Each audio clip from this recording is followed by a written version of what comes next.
As you get those W-2s, 1099s, and child tax credit statements ready for tax filing, you'll also want to be on the lookout for people giving fake tax advice.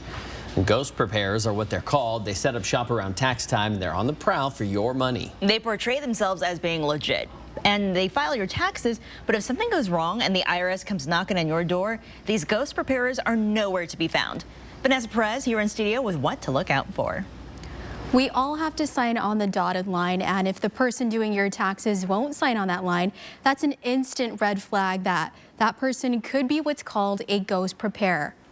And you have little recourse if something goes wrong with your tax filing. Another warning sign: the preparer makes grand promises that your refund will come faster and you'll get more money back. The IRS determines when you'll get your tax notice or refund back. Puts people in a hard spot because the IRS's recourse is against the taxpayer, even if they got bad advice, and doubly so if it's the quote-unquote ghost return preparer. So I think the best advice then is, cut your losses and go find a good CPA to work with to help kind of get the matter sorted out.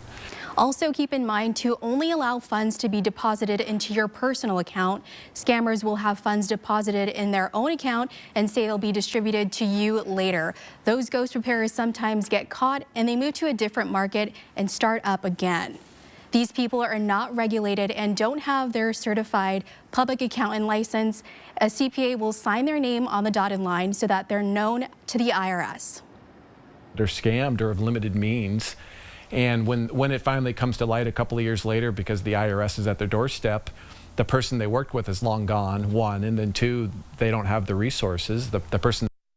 Sweet says there are a lot of ways to get a tax return done. For simple ones, you can probably do it yourself. Sweet says this is not overly common in this area, but it is out there. If you think you've run into a ghost preparer, you can report it to the Better Business Bureau. Reporting in the studio, Vanessa Perez, 4 News Now.